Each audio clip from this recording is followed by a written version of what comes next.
Assalamualaikum warahmatullahi wabarakatuh. Halo semuanya, perkenalkan nama saya Winda Saputri dengan NPM 1901011169, jurusan Pendidikan Agama Islam, Fakultas Tarbiyah dan Ilmu Keguruan, mahasiswi IAIN Metro Lampung.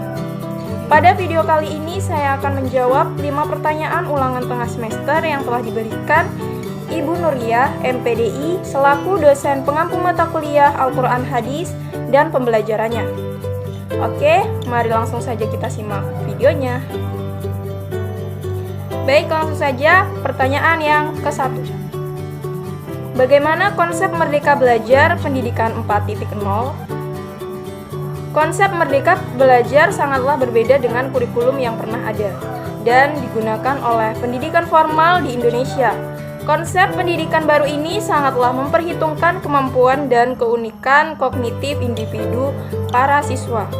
Adapun konsep Merdeka Belajar Pendidikan 4.0 yaitu yang pertama, asesmen kompetensi. Perbedaan konsep pendidikan baru ini dengan kurikulum yang digunakan sebelumnya diharapkan mampu menunjukkan kemampuan minimum dalam hal literasi dan numerik.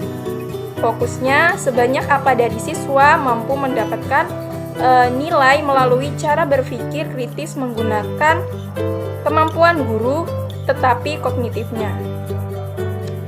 Dalam bidang literasi misalnya, bila pada kurikulum sebelumnya siswa lebih banyak diharapkan menghafal dan menerapkan yang mereka baca, dalam konsep asesmen kompetensi, siswa yang diharapkan bisa berpikir logistis untuk mengabstrakkan maksud dan tujuan dari materi tersebut. Yang kedua, survei karakter. Cukup melegakan bahwa pada akhirnya pemerintah mengakui pendidikan di Indonesia adalah investasi yang mahal, sebab setiap daerah memiliki keunikan manusia yang berbeda-beda dan tidak mungkin dipaksa untuk menerapkan satu sistem dengan indikator tetap. Pada konsep survei karakter, pemerintah akan menilai secara menyeluruh terkait kualitas pendidikan di sekolah, bukan hanya tentang hasil belajar, tetapi juga di ekosistem dan infrastruktur pendidikan yang tersedia. Yang ketiga, perluasan penilaian hasil belajar. Suatu hal paling menarik adalah dalam konsep Merdeka Belajar ini adalah adanya perluasan penilaian hasil belajar siswa yang tadinya hanya dari nilai ujian nasional menjadi penugasan dan portofolio. Kedepannya siswa akan memberikan untuk bisa mengembangkan diri mereka sesuai minat dan ruang bakat. Dengan cara ini, stigma siswa pintar dan bodoh diharapkan bisa segera dihilangkan, sebab manusia memiliki bakat alami yang berbeda-beda dan tidak bisa ditentukan dengan tes formal. Yang keempat, pemerataan kualitas pendidikan hingga 3T. Merdeka Belajar juga dapat diartikan keadilan terhadap akses pendidikan yang setara bagi seluruh siswa di Indonesia. Oleh karena itu, pemerintah menyambut kebijakan afirmasi dan pemberian kuota khususnya bagi siswa yang tinggal di daerah 3T. Industri 4.0 ini adalah momen penting dalam pemerataan kualitas pendidikan di Indonesia, sebab pada tahun 2030 nanti akan menjadi puncak dari bonus demografi Indonesia dengan 64% penduduk adalah angkatan kerja. Pertanyaan yang kedua, apa rancangan perencanaan pembelajaran Al-Quran Hadis yang Anda miliki dalam menyambut era pendidikan 4.0? Rencana pelaksanaan pembelajaran atau disingkat RPP adalah pegangan seorang guru dalam mengajar di dalam kelas. RPP dibuat oleh guru untuk membantunya dalam mengajar agar sesuai dengan standar kompetensi dan kompetensi dasar pada hari tersebut. Perencanaan pembelajaran disusun untuk mengubah perilaku siswa sesuai dengan tujuan yang hendak dicapai, sehingga ketercapaian tujuan merupakan fokus utama dalam perencanaan pembelajaran. Nah, RPP ini juga merupakan kegiatan awal dalam melakukan kegiatan pembelajaran. Keberhasilan pembelajaran ditentukan kualitas perencanaan yang sesuatu yang dibuat. Inilah sebabnya penyusunan RPP penting bagi pendidik menjabarkan dan mengembangkan kompetensi dasar ke dalam indikator pencapaian kompetensi serta tujuan pembelajaran. Perencanaan pembelajaran saya adalah tidak akan selalu menggunakan metode ceramah. Karena saya tahu itu akan menjadi sangat membosankan untuk peserta didik. Saya akan menggunakan metode grup resume yang akan membuat anak merasakan keaktifan dalam belajar. Karena belajar secara berkelompok itu menyenangkan. Oke, pertanyaan yang ketiga. Bagaimana strategi pembelajaran Al-Quran Hadis dan pembelajarannya dalam menghadapi tantangan era pendidikan 4.0? Strategi sangat berpengaruh terhadap pola pikir dan apa yang akan dihasilkan siswa kelak. Seorang guru harus pandai memilih strategi pembelajaran untuk menyiapkan pendidikan menghadapi era pendidikan 4.0. Ada 5 strategi yang dapat digunakan seorang guru dalam pembelajaran, yaitu yang pertama, teacher center.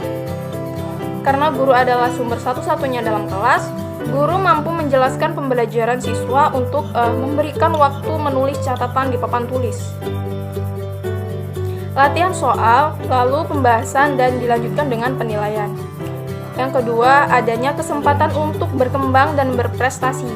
Ukuran keberhasilan siswa biasanya hanya dipandang dari angka yang diperoleh. Padahal setiap orang diciptakan memiliki kecerdasan yang berbeda-beda. Namun, guru bisa mengembangkan kecerdasan majemuk yang dimiliki siswa saat pembelajaran di kelas, memberikan pengarahan, dan guru mampu merangsang kecerdasan siswa yang akan meningkatkan siswa di dalam pembelajaran. Tentunya akan berprestasi sesuai kecerdasan yang dimilikinya. Yang ketiga, penguatan pendidikan karakter. Hal ini harus dikembangkan. Penanaman karakter tidaklah mudah karena membutuhkan waktu yang cukup lama. Karena hal ini dinilai penting dan dikembangkan di dunia pendidikan. Karena memiliki peranan penting seperti ancaman keutuhan dan masa depan bangsa menghadapi tantangan global dan membentuk etika pada siswa. Kunci penerapannya adalah pembiasaan siswa di sekolah. Yang keempat, teknologi era pendidikan 4.0. Menuntut sebagian besar orang memahami akan arti pentingnya teknologi baik guru maupun murid. Teknologi memberikan banyak pengaruh yang baik dalam kehidupan dengan memanfaatkan teknologi yang tepat dalam pembelajaran, memberikan tambahan pengetahuan yang baik kepada guru untuk ditransferkan kepada siswa. Karena dengan adanya teknologi ini, guru dapat lebih mudah mencari bahan ajar yang menarik sehingga siswa bersemangat mengikuti pembelajaran. Yang kelima, guru yang efektif. Bagaimana sih menjadi guru yang efektif?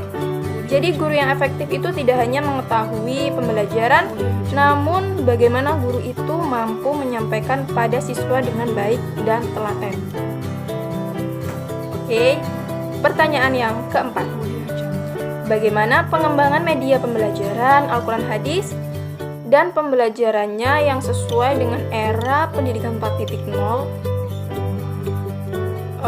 Jadi, media pembelajaran memiliki 4 peranan, yaitu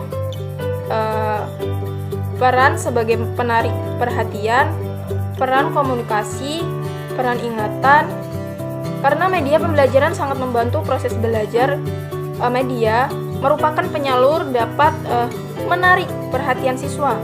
Media pembelajaran juga dapat menyampaikan pesan yang akan disampaikan setiap mata pelajaran. Penerapan pembelajaran di sekolah, guru dapat menciptakan suasana belajar yang lebih menarik.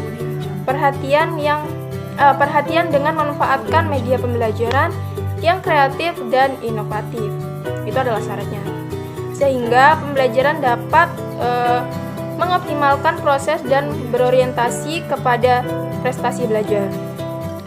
Dalam melaksanakan tugas sebagai pendidik, guru perlu dilandasi langkah sumber ajaran agama, media pembelajaran khususnya dalam era pendidikan 4.0. Ini yang sering digunakan adalah berbasis online, yaitu berupa e-learning, web, dan media sosial lainnya.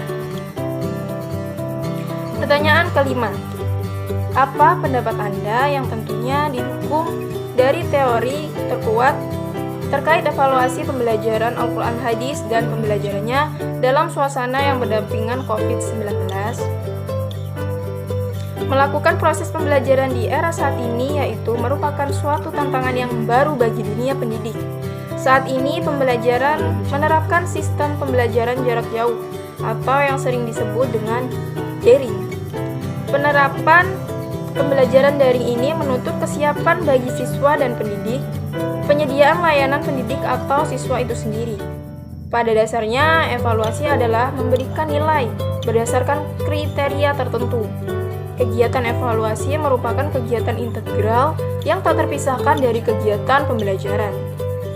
Evaluasi ini dilakukan dengan adil dan guru harus melaksanakan evaluasi pembelajaran yang sesuai, yaitu dengan adil dan berdasarkan pada kemampuan murni.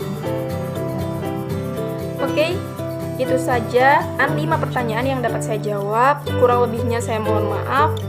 Dan saya akhiri, wassalamualaikum warahmatullahi wabarakatuh.